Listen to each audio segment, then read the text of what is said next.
The snow never stopped falling that morning. I was chained inside a prison transport van, heading to a facility I had never heard of. The guard said it was called North Ridge Penitentiary. He said it was new, deep in the Appalachian Mountains, a place where high-risk inmates were sent when no other prison wanted them. I had served time in 5 different prisons before, but this transfer felt different. There were no familiar routes, no towns, not even signs. Just trees, silence, and white. The guard sitting across from me never blinked once. When I asked where we were headed, he only said, "You will see." I had no family left, no friends on the outside. They called me inmate 68421, but back then I still had a name, Trevor Madsen. By the time I left that mountain, if you could call what happened leaving, I would no longer remember who I used to be. We reached the prison gate around noon.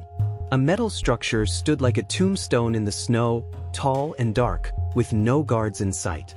2 red floodlights blinked above it, casting shadows that never seemed to stop moving.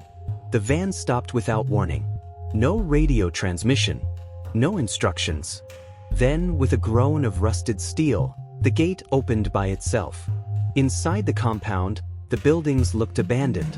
Snow layered everything, even the roofs, untouched.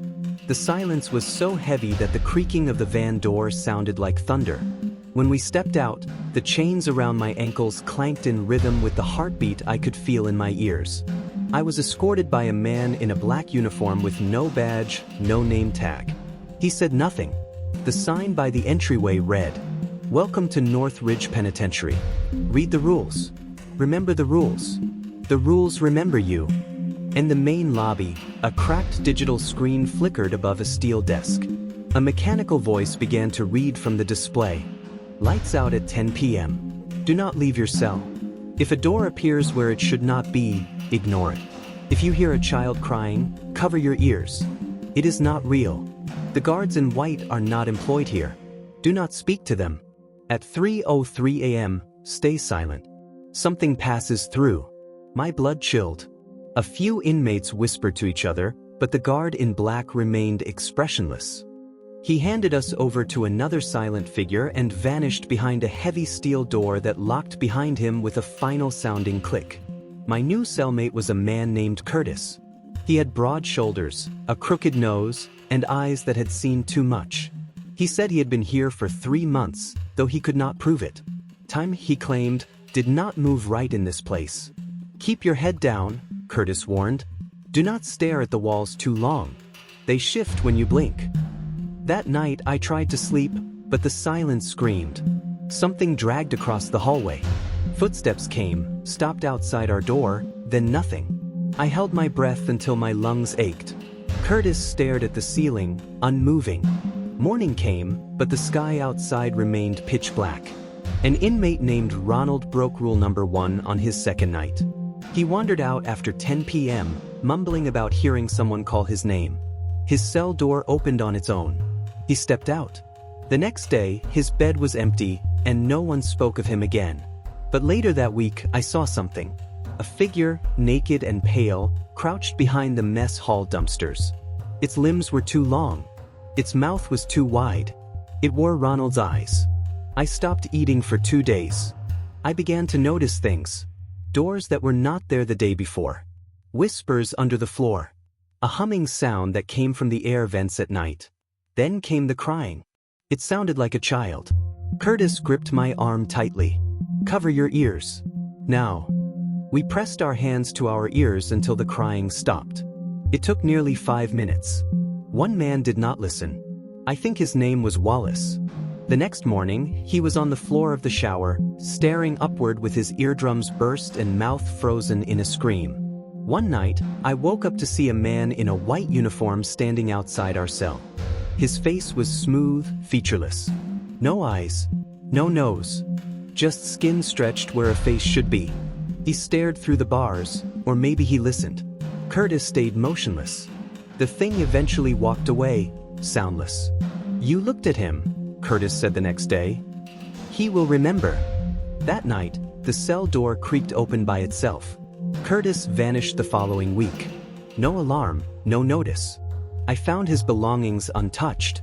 Only one word was scratched into the wall above his bed. Underneath. I stopped sleeping. My thoughts tangled. The walls began whispering my name.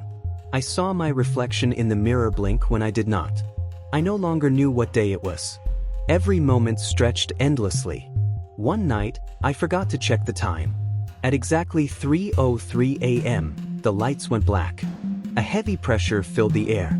Something moved outside my cell, dragging something behind it.